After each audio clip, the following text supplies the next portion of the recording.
అంటే ఇంట్లో ఆడోళ్లే రోడ్ల మీదకి వచ్చే పరిస్థితి ఉంది. అటువంటి ప్రతిఘటన ఎదురు కాకముందే ఏవైనా ఉద్యమాలు గాని ఆందోళనలు గాని వేరే పద్ధతిలో తీసుకువెళ్తే బంధువులు సమర్థనీయం కాదంటారు మీరు. బంధుల వల్ల ఉద్యమాలు సక్సెస్ అవుతాయా? అది కావాలి ఫస్ట్. బంధులు ఆందోళనలు బస్సులు కాల్చడం వల్ల ఉద్యమాలు సక్సెస్ అవుతాయా? ఎవరికి దృష్టికైతే మీరు తీసుకుని వెళ్లాలనుకుంటున్నారు సమస్యను, ఆ వ్యక్తి ఢిల్లీలో పలానా చోట ఉన్నాడని అందరికీ తెలుసు. వెళ్ళండి, ఒక చలో ఢిల్లీ ప్రోగ్రాం వేసి 1 కోటి మందిని తీసుకెళ్ళండి.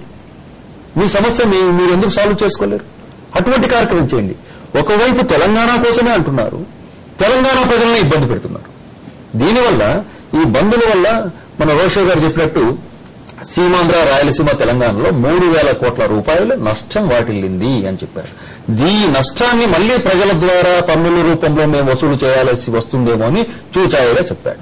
అంటే దీనివల్ల ఈ 3,000 కోట్ల రూపాయలు ఎవరు బేరు చేయాలి?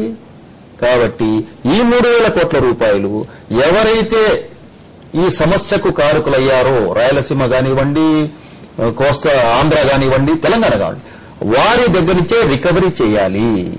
ఆ 3,000 కోట్లు కట్టించుకుంటేనే ప్రభుత్వం పనిచేసినట్టు. ఇంతకుముందు రోషే గారు అన్నట్లు అన్ని ఇబ్బందులు ఉన్నాయి అని చదువుకుంటూ వచ్చాడు.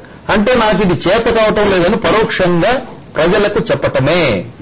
మీ దారి మీరు చూసుకోండి, పరిస్థితి ఈ విధంగా ఉంది అని చెప్పేసి 2 చేతులు ఎత్తేసినట్లు ఇండైరెక్ట్ గా చెప్పారు. సీతారామరావు గారు మీకు అనిపించింది లలిత్ గారి లాగా? అయ్యో, యాక్చువల్ గా ఇప్పుడు బంద్ దేని మీద ఫోకస్ చేద్దాం అనుకుంటున్నారు?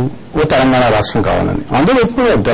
తెలంగాణలో ఉన్న వాళ్ళని తెలంగాణ రాష్ట్రం కావాలంటున్నారు. మరి ఇంకా దాని తర్వాత ఇంకా దీన్ని బంద్ చేయడం ఏంటి?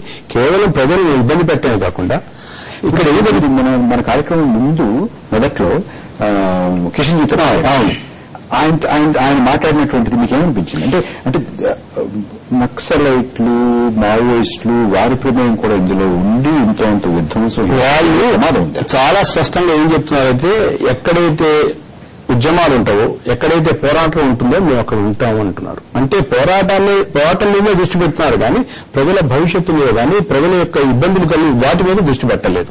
యాక్చువల్ గా ఇవాళ వారు చెప్పింది ఏంటంటే, ప్రతి రాష్ట్రం చిన్న రాష్ట్రంగా పర్వాలేదు అంటున్నారు కానీ వాళ్ళు జోనల్ సిస్టమ్ పెట్టుకున్నారు. ఇక్కడ యాక్చువల్ గా ఒరిస్సాలో కొంత ప్రాంతం, ఆంధ్రాలో కొంత ప్రాంతం జోన్గా ఉంది. దాని గురించి ఆలోచించడం లేదు. అంటే వాళ్ళకు అనుకూలంగా జాగ్రాఫికల్ గా వాళ్ళు చేసుకున్నప్పుడు ఇదే పరిస్థితి ఇక్కడ ఉండొచ్చు అనుకోవటం లేదు. ఇంకోటి ఏంటంటే, రేపు ఎవరిని మీరు నిర్వీర్యం చేస్తున్నారు? Actually it is going to become a fight between police and people.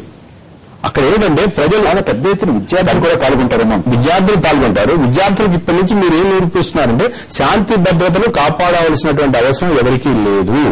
మీరు రోడ్ల మీదకి రండి, మీరు ఏదైనా చేయొచ్చు. ఇది చాలా రాంగ్ మెసేజ్, తప్పుడు సంకేతాలను మీరు ఇస్తున్నారు.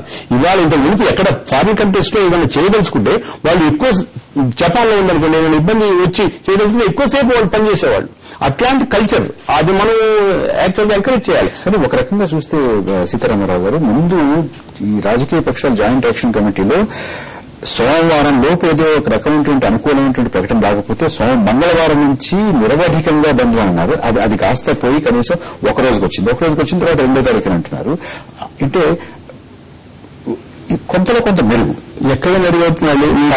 ఎక్కడ 30th ఉంది, 2nd ఉంది, 2nd మళ్ళీ అది 5 రాష్ట్రాలకు సంబంధించి ఉంది. తెలంగాణ ఉద్యమం కూడా కొద్ది రోజుల్లో మావోయిస్టుల చేతుల్లో కూడా వెళ్లే ప్రమాదం ఉంది. ఎందుకంటే ఇద్దరు కొట్లాడుకుంటున్నప్పుడు మధ్యలో వాళ్ళు వచ్చి జెండా పాతడం మామూలే.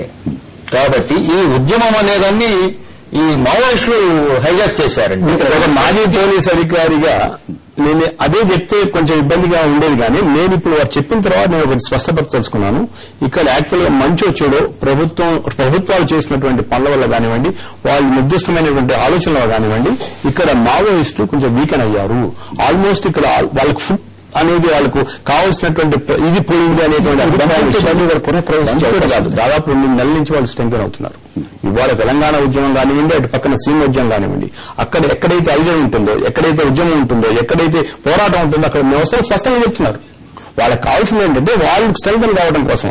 అది స్ట్రెంగ్తన్ అయిన తర్వాత మళ్ళీ ప్రజల యొక్క బాగోగులు చూసుకున్నాం. సిద్ధాంతపరంగా అది కరెక్ట్ కావచ్చు, కిషన్జీ చెప్పింది కరెక్ట్ కావచ్చు. కానీ నేను ప్రజలతో అసలు మాట్లాడినప్పుడు నిజంగా నాకు ఇన్ని ఇబ్బందులు ఉంటాయి ఎవరి కోసం? నేను 5,000, 2,000, 3,000 కోట్లు రేపు జరగబోయే విద్యార్థి గర్జనలో కూడా చాలా ప్రమాదకరమైన సంఘటనలు జరిగే ప్రమాదం ఉంది. మనం ముగించుకోవాలి. సీతారామరావు గారు, లలిత్ గారు మా స్టూడియోకి వచ్చి మీ విలువైన సమయాన్ని మాకు కేటాయించినందుకు మీకు ధన్యవాదాలు. అలాగే మనతో ఫోన్ లైన్ లో చర్చలో పాల్గొన్నటువంటి కిషన్ జీ కూడా కృతజ్ఞతలు. నమస్తే ఆంధ్రప్రదేశ్.